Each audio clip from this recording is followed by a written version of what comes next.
दोस्तों हाल ही में मैंने स्ट्रेंज डार्लिंग नाम की एक सस्पेंस थ्रिलर मूवी देखी है जिसे IMDb पर मिले हैं 7.1 स्टार्स आउट ऑफ 10।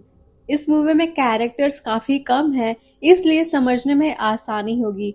तो आज की वीडियो में हम इस मूवी की कहानी को समझेंगे और फिल्म की एंडिंग पर भी थोड़ी बातें करेंगे। सो ईयरफोन्स को कान पे लगा दीजिए, चैनल को सब्सक्राइब कर दीजिए एंड लेट्स गेट मूवी।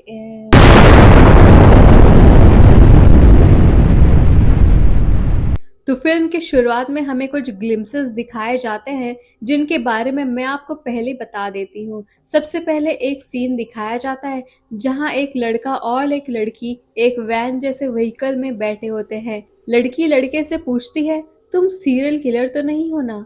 इस पर लड़का कुछ नहीं कहता और अचानक सीन चेंज हो जाता है। अब हम उस लड़के को किसी को चोक करते हुए देखते हैं। देखने से ऐसा लगता है कि शायद वो लड़का उसी लड़की को चोक कर रहा था। फिर एक और सीन आता है जिसमें दिखाया जाता है कि ये कहानी एक ट्रू इंसिडेंट पर बेस्ड है, जहां एक सीरियल किलर ने 2018 से 2020 के बीच अमेरिका के कई जगहों पर मर्डर्स किए थे और फाइनली ओरेगन में उसकी डेथ हो गई। और ये फिल्म उसी हत्याकांड पर इंस्पायर्ड है। फिर सीन एकदम से बदल जाता है और एक गाने के साथ स्टार्ट होता है। यहाँ हम रेड ड्रेस में एक लड़की को भागते हुए देखते हैं जिसकी कंडीशन काफी खराब होती है। ये वही ट्रक वाली लड़की होती है और उसका कान पे चोट भी लगी होती है। लड़की का कोई नाम नहीं बताया गया, इसलिए हम उसे द लेडी कहेंगे और जो लड़का था उसे डीमन कहा जाता है। नेक्स्ट सीन में लेडी की कार को डीमन की कार चेस कर रही होती है। इसी के साथ मूवी के चैप्टर्स शुरू हो जाते हैं। अभी तक जो कुछ भी मैंने आपको बताया दोस्तों, ये सब सिर्फ ग्लिम्सेस थे जो मूवी के स्टार्ट में दिखाए गए थे। अब एक्चुअल स्टोरी के चैप्टर्स शुरू होंगे और मैं आपको चैप्टर्स के जरिए बताना शुरू करूंगी। पहला आता है chapter 3, can you help me please. इस चैप्टर में हम देखते हैं कि पिछले सीन में दिखाई गई दोनों कार्स के बीच एक इंटेंस चेस चल रही होती है। डीमन सिर्फ पीछा ही नहीं करता बल्कि लेडी को मेंटली प्रेशर में डालने की कोशिश भी कर रहा होता है। लेडी काफी ज्यादा डरी हुई होती है और अपनी कार फुल स्पीड में चला रही होती है। इसी बीच डीमन अपनी कार रोक कर लेडी की कार को नुकसान पहुंचाने की कोशिश करता है, जिससे कार का बैलेंस बिगड़ जाता है। कार का ग्लास टूट जाता है और लेडी की कार रोड साइड रुक जाती है। लेडी को चोट लगी होती है। डीमन अपनी कार लेडी की तरफ बढ़ाता है, लेकिन लेडी किसी तरह खुद को संभाल कर वहां से भाग निकलती है और जंगल की तरफ चली जाती है। जंगल के अंदर वो एक केव टाइप जगह में छुप जाती है जहां उसे एक अल्कोहल की बोतल मिलती है। वो थोड़ा सा अल्कोहल यूज करके अपनी चोट को संभालने की कोशिश करती है, लेकिन हम देखते हैं कि डीमन भी जंगल के अंदर आ चुका होता है और लेडी को लगातार ढूंढ रहा होता है। यहीं पर एक सवाल उठता है, क्या डीमन सच में एक सीरियल किलर था या कहानी कुछ और ही है? लेडी एक सिगरेट जलाती है लेकिन तुरंत रियलाइज करती है कि स्मोक उसकी लोकेशन रिवील कर सकता है, इसलिए वो सिगरेट बुझा देती है और वहां से निकल जाती है। भागते भागते उसे एक फार्म हाउस दिखाई देता है। वो फेंसिंग क्रॉस करके एक ओल्ड कपल के घर पहुंचती है। दरवाजा खटखटाती है और कहती है, can you help me please. और इतना कहते ही वो बेहोश हो जाती है। अब आता है चैप्टर 5, हियर किटी किटी। इस चैप्टर की शुरुआत में हम लेडी को एक बंद जगह पे छुपते हुए देखते हैं। वो एक लाइटर जलाती है। तभी बाहर से कोई आवाज देता है, किटी किटी। ये आवाज शायद डीमन का ही होता है, जिसे लेडी के छुपने की जगह का अंदाजा हो चुका होता है। कुछ देर बाद हम डीमन को ओल्ड कपल के घर के अंदर देखते हैं, जहां वो हर रूम को केयरफुली चेक करता है। इसी दौरान हम देखते हैं कि ओल्ड मैन जमीन पर बेहोश पड़ा होता है। यहाँ हमें अंदाजा होता है कि घर के अंदर कुछ बहुत गलत हो चुका है। फिर डीमन गार्डन एरिया में जाता है, जहाँ उसे फ्रीजर का सामान इधर उधर बिखरा हुआ दिखता है। इससे उससे समझ आ जाता है कि लेडी शायद फ्रीजर के अंदर छुपी हुई है। वो फ्रीजर के पास जाता है और उससे खोलने की कोशिश करता है। इस प्रोसेस में लेडी को चोट लगती है और वो पेन में रिएक्ट करती है। डीमन फ्रीजर का दरवाजा खोलता है और लेडी को पकड़ लेता है। अब आता है चैप्टर 1, मिस्टर स्नफ। यहीं से हमें इन सब इवेंट्स की शुरुआत दिखाई जाती है। हम होटल ब्लू एंजल के बाहर एक वैन को रुकते हुए देखते हैं जिसमें लेडी और डीमन होते हैं। तब हमें रियलाइज होता है कि ये वही सीन था जहाँ लेडी ने डीमन से पूछा था, क्या तुम सीरियल हो? दोनों काफी कैजुअल और रिलैक्स्ड होते हैं। यहाँ क्लियर होता है कि ये एक mutual one night stand situation है। लेडी डीमन से कहती है कि वो इंटीमेट होना चाहती है, लेकिन साथ ही अपने सेफ्टी के बारे में भी बात करती है। डीमन उसे एश्योर करता है कि ऐसा कुछ भी नहीं, गलत नहीं होगा। अगले सीन में हम देखते हैं कि दोनों के बीच एक रोल प्ले टाइप सिचुएशन चल रही होती है, जहां लेडी खुद ही सर्टेन लिमिट सेट करती है। ये सब लेडी के कहने पर ही हो रहा था, एक प्लान्ड सिनेरियो की तरह। लेडी और डीमन के बीच एक कोड वर्ड्स होता है, मिस्टर स्नफ पेजर। ये उनका कोड वर्ड होता है जिसका मतलब होता है सब कुछ तुरंत स्टॉप करना। जी हाँ दोस्तों, ये पूरा सीन लेडी की प्लानिंग के अकॉर्डिंग चल रहा होता है। डीमन ने उसके साथ कोई जबरदस्ती नहीं करी होती। जो कुछ भी हो रहा था वो लेडी की मर्जी और उसके कहने और हुए रूल्स के हिसाब से हो रहा था। डीमन बस वही कर रहा होता है जो लेडी ने उसे करने को कहा होता है। लेकिन यहीं पर हम एक इम्पॉर्टेंट चीज नोटिस करते हैं। डीमन के सॉक्स के अंदर एक छुपा हुआ वेपन होता है, जिसके बारे में लेडी को बिल्कुल भी आइडिया नहीं होता। जैसे ही लेडी सब कुछ रुकवाती है, वो इमोशनली रिएक्ट करने लगती है और डीमन से कहती है, तुम इतनी हर्टफुल बातें मुझसे कैसे बोल सकते हो? ये काफी अजीब लगता है क्योंकि थोड़ी देर पहले तक वो खुद ही डीमन को ये सब कहने के लिए कह रही होती है। लेकिन ये भी लेडी के बिहेवियर का एक हिस्सा होता है। वो कहती है, दिस परफेक्टली वर्कड, बट मुझे थोड़ा ब्रेक चाहिए। इसी मोमेंट पर लेडी के बिहेवियर में एक नोटिसेबल चेंज आता है और वो डीमन की बिल्कुल अलग नजर से देखने लगती है, जैसे उसके अंदर कुछ बदल चुका हो। अब यहाँ पर फिर से चैप्टर्स चेंज होता है और हम पहुंचते हैं चैप्टर 4 द माउंटेन पीपल पर।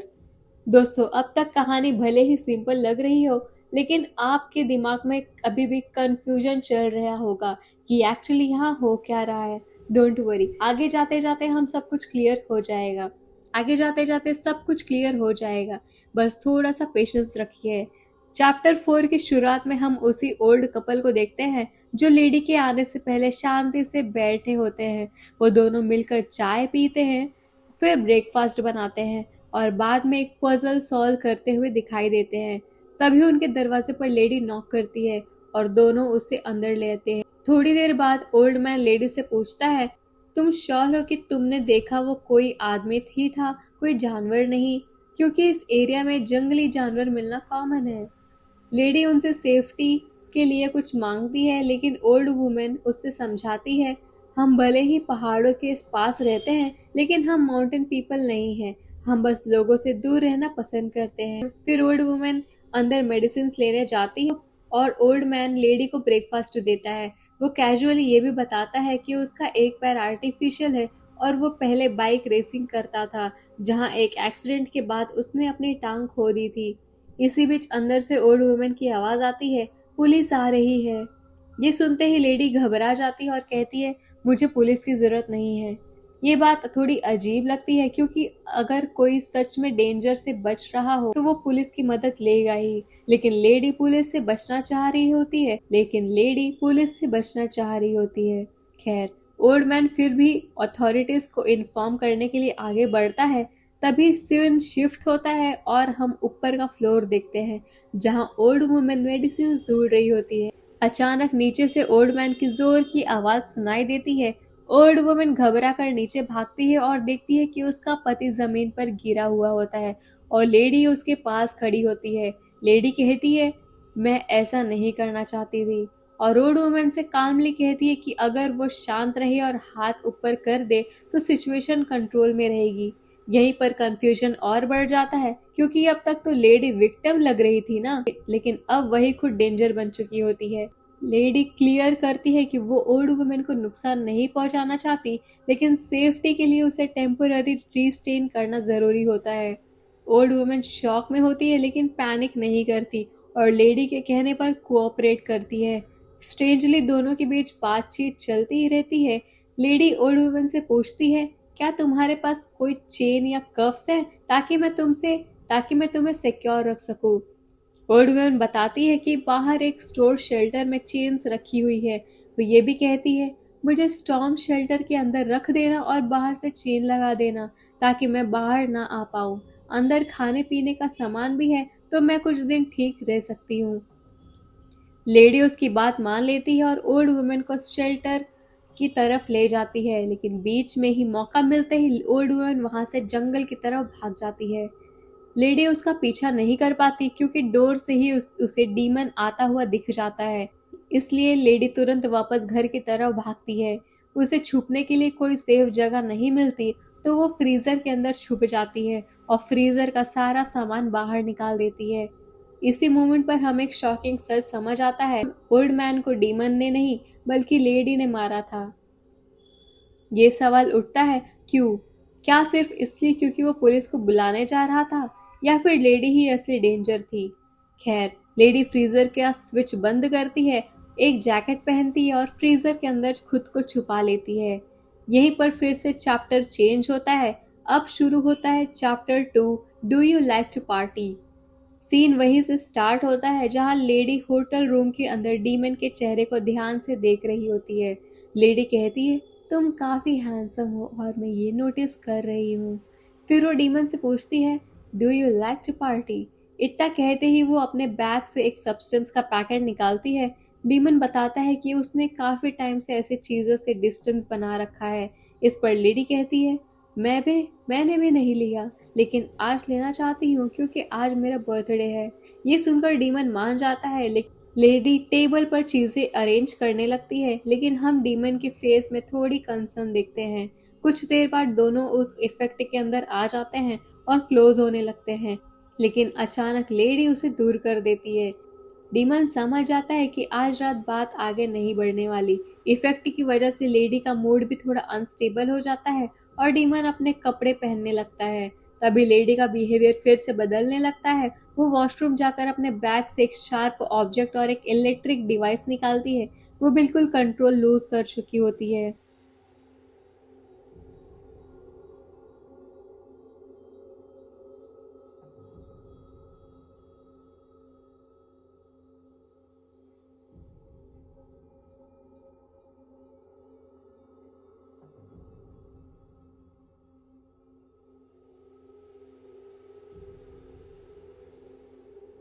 मैंने तो लिया है, लेकिन तुमने जो लिया है वो मेरी तरफ से था। लेडी फिर से वही लाइन रिपीट करती है, मैं ऐसा नहीं करना चाह रही थी, लेकिन मुझे करना पड़ रहा है। उसके बाद लेडी म्यूजिक चला देती है और डीमन के साथ साइकोलॉजिकल प्रेशर क्रिएट करती है। बेसिकली यहाँ वो डीमन को मेंटली टॉर्चर कर रही होती है। वो एक विग पहने होती है, फिर वॉशरूम जाकर अपने रियल लुक में वापस आ जाती है। वो डीमन का फोन डिस्ट्रॉय कर देती है और उसके वॉलेट से पैसे निकाल लेती है। तभी उसकी नज़र एक शॉकिंग चीज पर पड़ती है। डीमन असल में एक पुलिस ऑफिसर होता है। जी हाँ दोस्तों, यहाँ पूरी कहानी का पर्सपेक्टिव ही बदल जाता है और हमें शुरू में दिखाया गया था सच उससे बिल्कुल अलग होता है। सीरियल किलर लेडी ही होती है और डीमन एक पुलिस ऑफिसर होता है जो मोस्ट प्रोबेबली उसे पकड़ने के मिशन पर आया होता है। ये सच जानते ही लेडी और ज्यादा एग्रेसिव हो जाती है। वो वॉशरूम से बाहर आकर डीमन के चेस्ट पर लगे जख्म को टच करती है, जहां हमें क्लियरली दिखाई देता है कि उसने वहां EL कार्व किया होता है।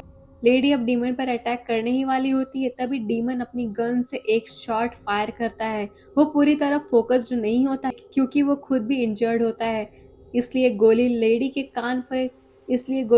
के कान के पास लगती है। डीमन जितना हो सकता है अपना सेफ्टी के लिए फायर करता है। लेडी गिरते पड़ते होटल से बाहर निकल जाती है और दौड़कर एक दूसरे होटल में घुस जाती है। वही डीमन खुद को संभालता है, पेन किलर्स लेता है, अपना दर्द थोड़ा कंट्रोल करता है और फिर लेडी, जो असल में सीरियल किलर होती है, उसे ढूंढने के लिए निकल पड़ता है। दूसरे होटल के अंदर लेडी किसी तरह होटल स्टाफ को कन्विंस कर लेती है कि वो एक डेंजरस इंसान के चक्कर में फंस गई है। होटल वाले तुरंत इमरजेंसी कॉल करना चाहते होते हैं, लेकिन लेडी पुलिस के कांटेक्ट में नहीं आना चाहती। इसी पैनिक में वो रिसेप्शन एरिया में एक वायलेंट एक्शन कर बैठती है, जिसमें रिसेप्शनिस्ट की जान चली जाती है। उसके बाद लेडी एक और स्टाफ मेंबर से वही डायलॉग्स बोलती है, मैं ऐसा नहीं करना चाहती थी लेकिन मुझे करना पड़ेगा। फिर वो जल्दी से उस स्टाफ मेंबर से अपना कान पर बैंडेज लगवाती है, कुछ नए कपड़े लेती है और उसे स्टाफ की कार पे बैठकर वहां से निकल जाती है। ताकि डीमन से दूर रह सके। इसके बाद लेडी और डीमन के बीच एक इंटेंस चेस चल रहा होता है, जिसके बारे में हम पहले ही बात कर चुके हैं। तो ओवरऑल आप देख सकते हो कि कहानी असल में काफी सिंपल है, बस उसे नॉन लीनियर ऑर्डर में दिखाया गया है। और क्योंकि मैं आपको पूरी स्टोरी एक्सप्लेन कर रही हूँ, इसलिए अब आप सारे सीन्स को आसानी से कनेक्ट कर पाओगे। मैं चाहती तो इस मूवी को लीनियर ऑर्डर में भी समझा सकती थी, जो शायद और सिंपल होता, लेकिन फिर फिल्म का मेन ट्विस्ट कि लेडी ही सीरियल किलर है शुरू में ही रिवील हो जाता। इसी वजह से मैंने स्टोरी को उसी सीक्वेंस में एक्सप्लेन किया है जैसे फिल्म में दिखाया गया था। तो अब आता है chapter 6, who is Gary Gilmore. अब कहानी अपने फाइनल स्टेज में पहुंच चुकी होती है। हम लेडी को फ्रीजर के अंदर बेहोश हालत में देखते हैं। डीमन आखिरकार उसे ढूंढ लेता है। वो उसके सामने बैठकर थोड़ी देर शांत रहता है, फिर अपनी गन साइड में रखकर लेडी के हाथों को फ्रीजर के डोर के साथ हैंडकफ कर देता है। उसके बाद वो पीटी को कॉल करता है और अपना लोकेशन बताता है। पीटी शायद उसका पार्टनर होता है। जब डीमन वापस आता है तो लेडी होश में आने लगती है और पूछती है, तुमने मुझे जिंदा क्यों छोड़ा? इस पर डीमन उससे पूछता है, क्या तुम वाकई इलेक्ट्रिक लेडी हो? लेडी जवाब देती है, मैं जेल में खत्म नहीं होना चाहती। वो डीमन को बताती है कि गैरी गिलमोर नाम का एक क्रिमिनल था जिसने अपनी पनिशमेंट के लिए फायरिंग स्क्वाड चूज की थी और शायद उसे भी वही चाहिए। इसके बाद वो प्यार, जिंदगी और डेस्टिनी पर बात करते हुए डीमन को इमोशनली इन्फ्लुएंस करने लगती है। जैसे ही डीमन थोड़ा इमोशनल होता है, लेडी अचानक उसकी आंखों पर पेपर स्प्रे यूज कर देती है। फिर वो डीमन पर अटैक करती है, जिसकी वजह से एक्सेसिव ब्लीडिंग होती है और डीमन वही जमीन पर गिर जाता है। अब लेडी खुद को फ्री कर लेती है। वो किसी तरह फ्रीजर से बाहर निकलती है और डीमन की जेब से उसकी गन ले लेती है। जब पीटी वहां पहुंचता है, लेडी ऐसा एक्ट करती है जैसे डीमन ने उसके साथ गलत करने की कोशिश की हो और उसने सेल्फ डिफेंस में रिएक्ट किया हो। पीटी और एक फीमेल ऑफिसर क्राइम सीन को ऑब्जर्व करते हैं। फीमेल ऑफिसर को लगता है कि शायद डीमन ही गलत था। पीटी कहता है, पहले समझते हैं कि यहाँ एक्चुअली हुआ क्या है, उसके बाद ही आगे का डिसीजन लेंगे। लेकिन फीमेल ऑफिसर इंसिस्ट करती है, पहले इस औरत को मेडिकल चेकअप के लिए ले जाना जरूरी है, फिर इन्वेस्टिगेशन होगा। ये फीमेल ऑफिसर लेडी को फ्री करती है। लेडी फिर से विक्टिम टाइप एक्टिंग शुरू कर देती है और कहती है कि डीमन ने ज्यादा नशा किया था और उसके साथ बहुत गलत बिहेवियर किया। पीटी कहता है, हम यहीं रुकते हैं, पहले मेडिकल टीम को आने देते हैं। लेकिन फीमेल ऑफिसर इमोशंस में आ जाती है और कहती है, सिर्फ इसलिए क्योंकि मैं एक लड़की हूँ मेरी बात इग्नोर की जा रही है। यहाँ फीमेल ऑफिसर को लेडी के लिए सिंपैथी फील होने लगती है, क्योंकि दोनों वुमेन होती हैं। आखिर में डिसीजन होता है कि लेडी को तुरंत हॉस्पिटल ले जाना चाहिए।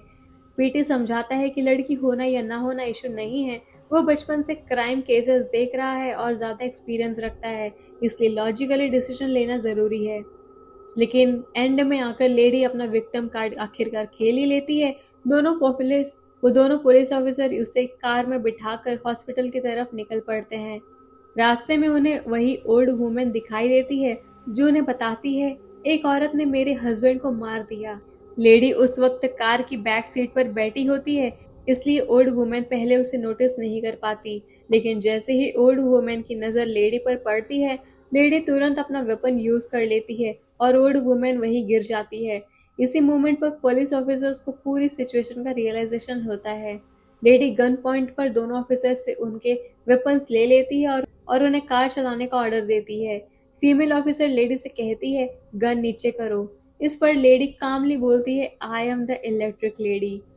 अगर आपको याद हो, लेडी ने डीमन के चेस्ट पर ईएल कार्व किया था, जिसका मतलब था electric lady. Lady female officer को कार से बाहर उतर जाने को कहती है और उसे जंगल की तरफ भाग जाने को कह देती है। फिर वो मेल ऑफिसर्स को कार चलाने को कहती है। एपिलॉग में हम देखते हैं कि लेडी कार को बीच रास्ते में रुकवा देती है। ऑफिसर्स उससे रिक्वेस्ट करता है, प्लीज मुझे कुछ मत करो, लेकिन लेडी शांत आवाज में कहती है, मैं तुम्हें कुछ नहीं करूंगी। ऑफिसर फिर उससे पूछता है, तुमने इतने लोगों के साथ ऐसा क्यों किया? इस पर इलेक्ट्रिक लेडी उदास होकर कहती है, कभी कभी मुझे लोग दिखाई ही नहीं देते, मुझे सिर्फ उनके अंदर मॉन्स्टर्स और डेविल दिखते हैं। तभी लेडी कार के मिरर में देखती है और हम एक गन शॉट की आवाज सुनते हैं।